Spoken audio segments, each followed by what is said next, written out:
Hello my YouTube family, നമ്മുടെ മറ്റൊരു പുതിയ വീഡിയോയിലേക്ക് എല്ലാവർക്കും സ്വാഗതം. എന്തൊക്കെയുണ്ട് വിശേഷം? എല്ലാവരും സുഖമായിട്ടിരിക്കുന്നു വിശ്വസിക്കുന്നു. നമ്മൾ ഇന്ന് പോകുന്നത് ചെന്നൈയിലെ one of the famous church ആയിട്ടുള്ള സെൻറ്റ് തോമസ് മൗണ്ട് ചേർച്ചിലോട്ടാണ്. സോ നമുക്ക് വീഡിയോയിലേക്ക് പോകാം. മിലിറ്ററി ഓഫീസേഴ്സിൻ്റെ ട്രെയിനിങ് അക്കാഡമിയും ക്യാമ്പ്സ് ആൻഡ് ക്യാൻറ്റീനൊക്കെ ഉള്ളൊരു ഹൈലി റെസ്ട്രിക്റ്റഡ് ഏരിയയിൽ കൂടെ നമ്മൾ പോകുന്നത് കേട്ടോ. ചെന്നൈയിൽ നിന്ന് 14 കിലോമീറ്റർ അകലെയായ ഗിണ്ടി മേൽപ്പാലത്തിനടുത്ത് സ്ഥിതി ചെയ്യുന്ന ദേവാലയമാണ് സെന്റ് തോമസ് മൗണ്ട് ചർച്ച്.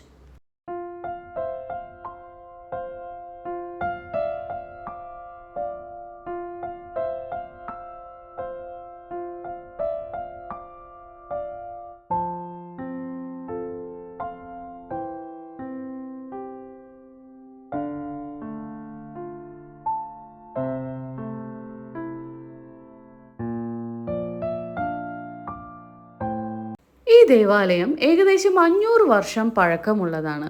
ഇത് നിർമ്മിച്ചത് 1523-ലാണ്.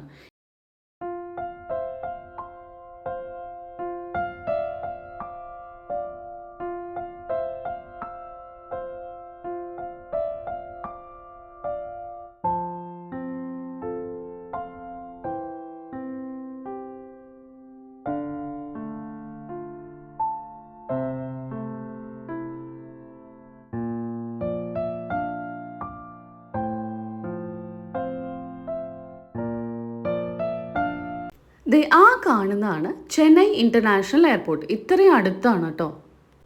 AD 52 ഭാരതത്തിലെത്തിയ ക്രിസ്തു ശിഷ്യനായ സെന്റ് തോമസ് AD 72 ഈ മലയിലാണ് രക്തസാക്ഷിത്വം വരിച്ചതെന്ന് വിശ്വസിക്കപ്പെടുന്നു.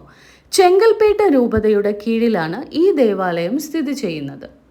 ചേർച്ചിൻ്റെ മെയിൻ ബിൽഡിങ്ങിൽ കൺസ്ട്രക്ഷൻ നടന്നുകൊണ്ടിരിക്കുന്നതുകൊണ്ട് നമുക്ക് അതിനകത്തേക്ക് കയറാൻ സാധിച്ചില്ല. ഇതൊരു ദേശീയ തീർത്ഥാടന കേന്ദ്രവും കൂടെയാണ് കേട്ടോ.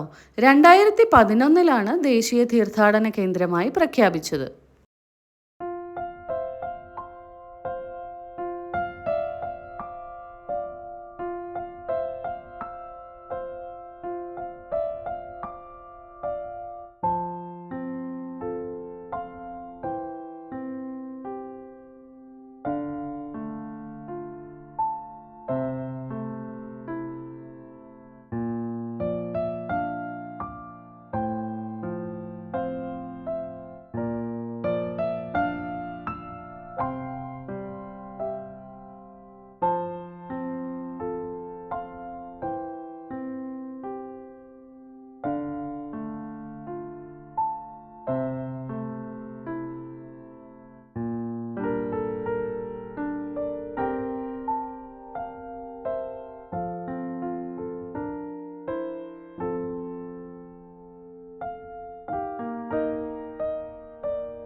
ഞങ്ങൾ ഈ ഇറങ്ങി പോകുന്നത് എന്തോ അവിടെ കാണാനുണ്ടെന്ന് വിചാരിച്ചിട്ടാണ് കേട്ടോ. ബട്ട് അതൊരു വഴി മാത്രമായിരുന്നു. ബസ് സ്റ്റാൻഡിലേക്കുള്ള വഴിയാണത്. അപ്പോൾ ഈ ഇറങ്ങിയത് മൊത്തം ഞങ്ങൾ തിരിച്ചു കയറി.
ഈ കാണുന്ന വലിയ മരം 175 വർഷം പ്രായമുള്ളതാണ്.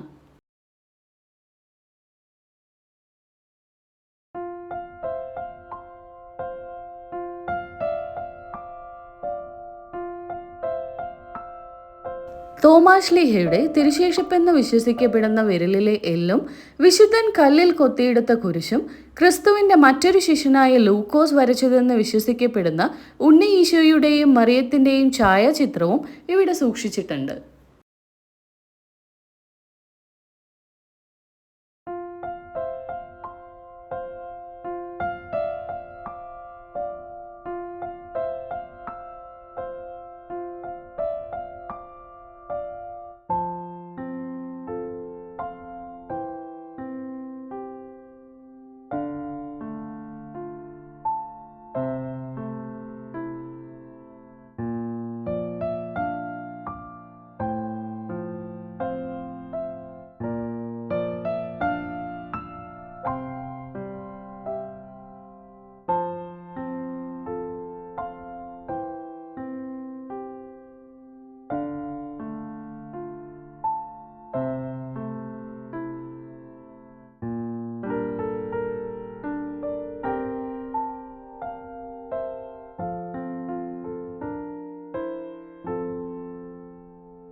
ഇന്നത്തെ കാഴ്ചകൾ അത്രയുള്ളൂ. മറ്റൊരു ഇൻട്രസ്റ്റിംഗ് വീഡിയോ ആയിട്ട് നമുക്ക് തിരിച്ചു വരാം. അതുവരെ ലൈക്ക്, ഷെയർ, സബ്സ്ക്രൈബ് ചെയ്യാൻ മറക്കല്ലേ. Bye bye.